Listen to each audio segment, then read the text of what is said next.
our women's group last night. So last night was week 3, and of course, again, we are women of abundance. This is the mindset that we want to continue to reinforce, and I'm going to spend maybe 2 or 3 minutes giving you a quick update as to week 3. So week 3, again, always amazing, always interesting, always eye-opening. So last night, the topic more or less was about, consequences and predicament of the self. So by now, we've had the last 2 weeks, laying foundation about the formation of the self and looking at the configuration of the self, the parts of the person, different parts of the personality creating the self. And then we also looked at the object or different objects in our lives that really sustain the self.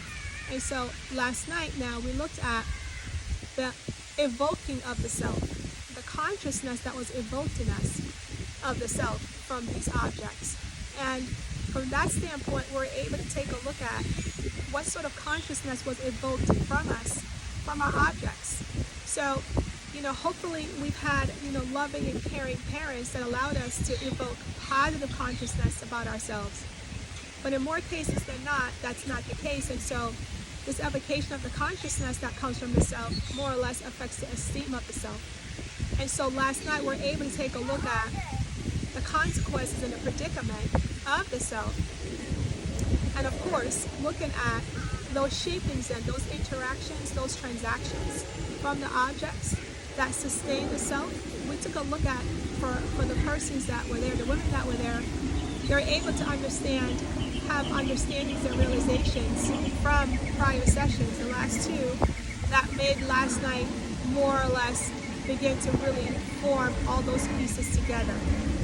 And so here's the part that really got me last night was the fact that when you have other persons in the room that come from a different cultural background, right? A different cultural background, because we have diversity in the room, which is what I love about, one of the things I love about the group is diversity that it brings. And it's amazing to hear the one common theme, oh my gosh, you experienced that too? Oh my gosh, you had that experience?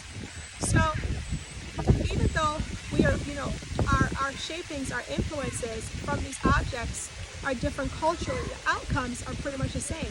It affects the esteem in such a way that it causes people to not be their true selves.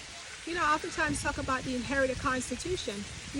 I dare to say your soul, if you will. This inherited constitution was, not properly shaped or properly influenced. It was contaminated, more or less. And so when there's contamination, the true self does not get to emerge. When there's contamination, the true self does not get to explore.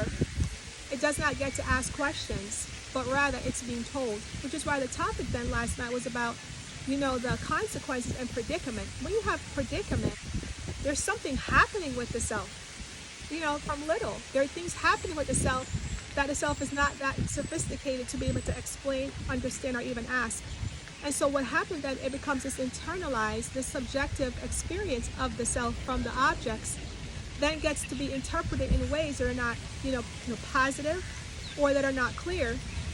And so then the inherited constitution then, really gets affected, and it affects the different parts of the personality and the wholeness of the self.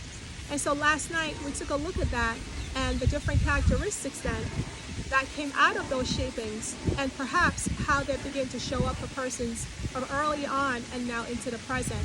Some of the things that came out last night in terms of the consequences of the self or the predicament of the self were, when the self does not have a proper esteem about it, persons realize that, boy, I realize that I compare myself to others, or, I don't see things through, or I take on different projects and I don't complete them, or I'm fearful, or I'm people pleasing, or I just don't believe in myself. I can't see anything through. I just can't get anything done. Or I haven't gone back to this. I just gave up on that. And they're beginning to put those pieces together, and they're beginning now to have understanding about the self and as to why they do that. Persons are recognizing, gee, I had a question about why I did this. I didn't understand. And so more or less, this is coming together for the women in the group. And this is making the group more, meaningful for them, and of course, equally meaningful for us, because we're seeing how the importance of a proper self-esteem can really affect one's life, one's productivity, one's view or vision of themselves, essentially their identity. And so that's what last night's group was about. Again, that's week 3. And so week 4, we're going to continue to take a look at the characteristics that came out of, the self, parts of the self that were contaminated. But we're also going to look at the exceptions next week now. Because again, we don't always focus on the dominant storylines that are primarily negative, but we also look at secondary and, tertiary, narratives that are the exception that perhaps were overlooked as children and that perhaps were never processed. So we have to have a balance of things. And one last thing, last night while we were recognizing the contamination aspects of that, persons then begin to have options about what they can do now to make sure that they pivot from that and don't repeat or perpetuate that. So within that, we're going to strengthen that then next time by looking at these exceptions that did take place in their lives and that we can harness, right, to make sure in our present, the now, that we can make better about the self and we can live that better self. So this is the update from our last night's group. Again, Stephanie and I are always amazed at what comes out of it. And we're looking forward to week number 4, which means that we'll be halfway through the group. And so we thank you so much for being a part of it, whether you're listening to the videos or you're part of this group and you're watching the after, video from our group last night. Thank you so much. And I look forward to talking to you again next week. Side note, I hope to have you join our grief, what it does to you, but what you can do podcast tomorrow evening at 6 o'clock. We have a special guest. Her name is Rosalind McCaleb. And I'm looking forward to our community, joining and just gathering together around such a tender topic, but yet has such potential for such healing for so many of us. Have a great weekend. Talk to you soon. Bye, guys.